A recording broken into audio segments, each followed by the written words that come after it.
Hey everybody, this is Ryan from LostInReviews.com, and I am here with Aaron from AWOLNATION. Hello. So what's it feel like to be in Kansas City today? It feels really good, and from what I understand, this is sort of like a heat wave for you guys. Yeah, right? We're definitely so it's heating normally up. colder. Yes. Even though I'm sort of a weakling when it comes to the cold. I'm sure you guys hear that from every band that comes through here that's not from a cold weather spot, but it's beautiful. I haven't seen snow this winter yet, so it's kind of nice to see that. Yeah, we definitely have plenty of it. Yeah. I'm the same way, though. I hate the cold. Right. I don't know anyone that loves the cold. You know what I mean? Yeah, nobody. Right. Even the people that live. Santa Claus loves the cold. If he exists. You were saying he doesn't? I'm just kidding. Sorry. I'm It's ruining okay. your dream. Yeah. So AWOLNATION is, from what I've been reading and from what I've seen, you guys are kind of like steeped in mystery, but you do have a message. What message do you hope that your fans, the people listening to the music, me, is getting from AWOLNATION? It's hard for me to say what message people are getting from the music or the show, but I once read an interview with Seal, of all people, and someone asked him what a song meant, and he didn't want to tell them because he felt that it would ruin sort of the meaning to the listener. And I feel the same way about AWOLNATION and the message or whatever. Certainly a lot of people ask me about what it is, or like you said, what kind of message we're trying to convey, and I'd rather that be up to the listener. Yeah, Then sort of force feed some sort of message or selfish thing that I have in my head. Right, but like you do have aspirations for what you hope to convey. Not necessarily what I want to convey. I just feel very blessed to have the opportunity for people to actually hear what I've written. Totally. So that's it for me. Is just being so grateful that we have the opportunity to sit down and talk and play a pretty big show. I mean, this is a massive show to me, to be honest with you. To play in front of 60 people is a huge blessing to me, let alone 2,000 or whatever this place holds, Right. So, but I don't mean to shy away from that question. It's just that I don't really want to say what the message is. I think it's implied, and certain people can sort of take it one way, and other people could take it a different way. And if I were to really say how I really feel about stuff, I would think I would get in a lot of trouble as well. So I want to shy away from that. Well, getting in trouble is always fun. It is and it isn't. You know what I mean? But yeah, I understand what you're saying, though. Like, kind of telling giving the idea of the message is, in a way, interfering with the message. Yes, exactly. Itself. So with Sail doing so well, and I've also read that you didn't really expect that to be the single off the album. I didn't expect a single at all.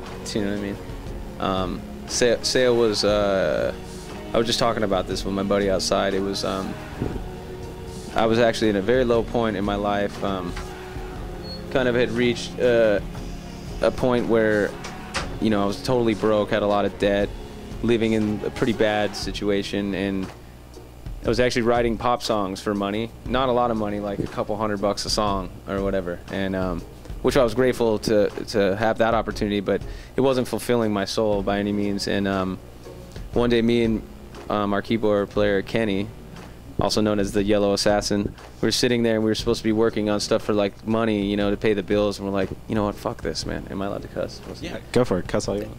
F this, I should say. And just came up with that little string line. It had a sort of a Last of the Mohicans vibe to me, and I always loved that soundtrack. Nice. And just kind of continued it on, and the whole thing was sort of written within a couple hours worth of time. And in a million years, I never thought I'd be on any radio station, let alone like be on a couple stations and be #1 or whatever. Yeah, you can definitely hear thing. it all the time here in Kansas City. That's so great to hear. Yeah, and I'm sure with this being a free show, that Right. you guys are going to have a ton of AWOLNATION fans. I hope here. so. I hope so. So another thing that we're doing this, in March, we'll be covering this year's South by Southwest. Oh, cool. I'm really excited because you and Inner Party System will both be down there at the same time. Right.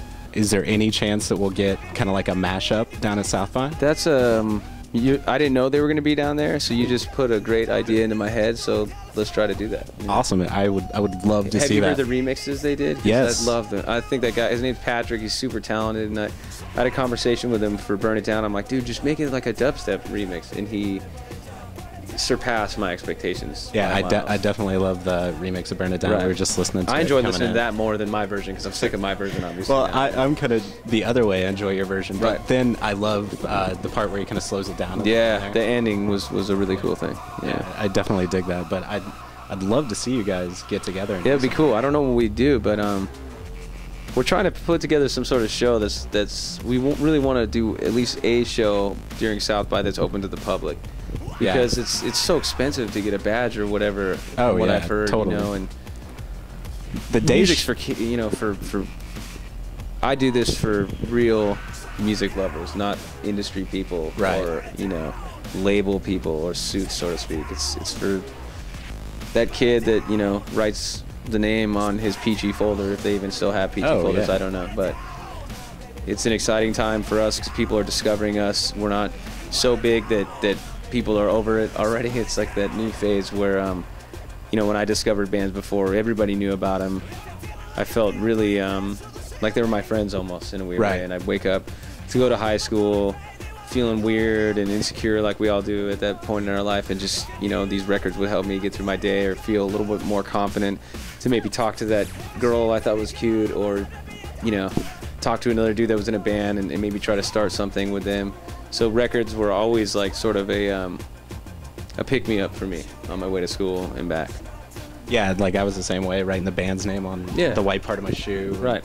And just drawing everything out. Yeah. So what was the record that got you through that kind of time in high school? There's so many, I wouldn't even know where to begin. Certainly everything Nirvana did was a huge thing to me.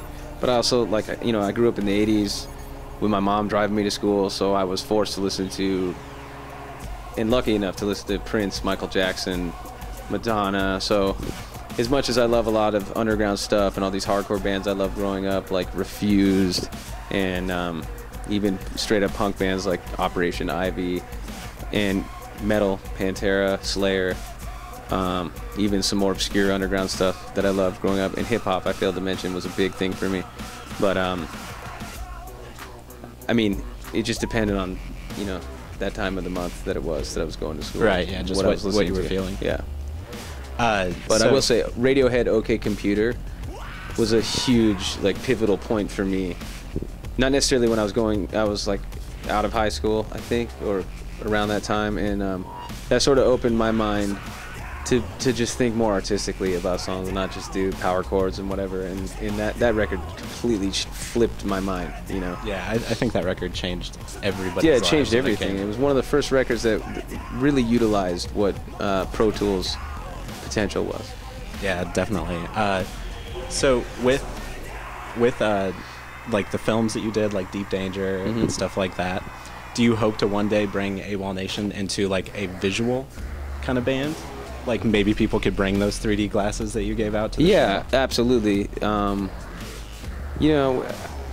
just get sick of reading the typical bios of bands and seeing the video where they're playing and looking cute and cool or whatever, and we just wanted to do some lighthearted kind of sci-fi fun stuff that I liked growing up, so people are taking it sometimes very seriously, almost too seriously, and it's sort of like the joke's on you if you're hating on it or taking it a little too seriously, because it was just meant to grab your attention in any different way. To me, outside of the norm that can bring attention to AWOLNATION is a good thing.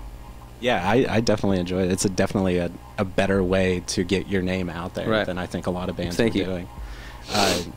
But I would love to see you guys doing something with screens and me too. I loved how you handed out the 3D glasses, and it's an awesome spin, especially with 3D now being kind of the gimmick that it is. But see, I wanted the 3D to be kind of ghetto, like the way when I first saw 3D, I'm like, whoa, instead of now where it's like Avatar and all this over the top stuff that is sort of to me losing a little bit of its sincerity, I guess you would say. Yeah, what 3D is actually supposed to be. Yeah, it's supposed to be. I want to feel like a kid again. Music, sort of music and surfing really, for me, keeps me feeling young at heart. So kind of what I got from the bio and, you know, Deep Danger and Lost Signal and all that was, you know, you're kind of a movie fan too. Yes. What movies and stuff inspire AWOLNATION as well? Probably, I mean, growing up in the 80s, you know, huge fan of a lot of sci-fi stuff, like I said. That's such a heavy question. That's like asking me like a favorite band or something, but you know, everything from when we were kids, like E.T. to all the Indiana Jones to all the way till now. Like, to me, still, I know everybody says it, but to me, still, There Will Be Blood was a pivotal cinematic moment to me. Right. Similar to when I first heard OK Computer. That's how I felt when I saw There Will Be Blood. I saw it like 5 times in a row. You know what I mean?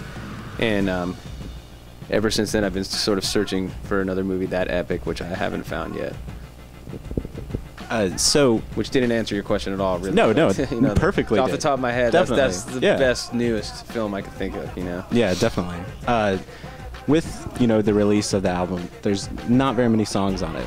So when can fans expect more? March 15th, the whole album drops. Nice. So that's right around the corner. Nice.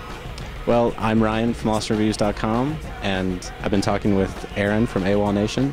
Thank you very much for doing the interview. Thanks for having me. No problem.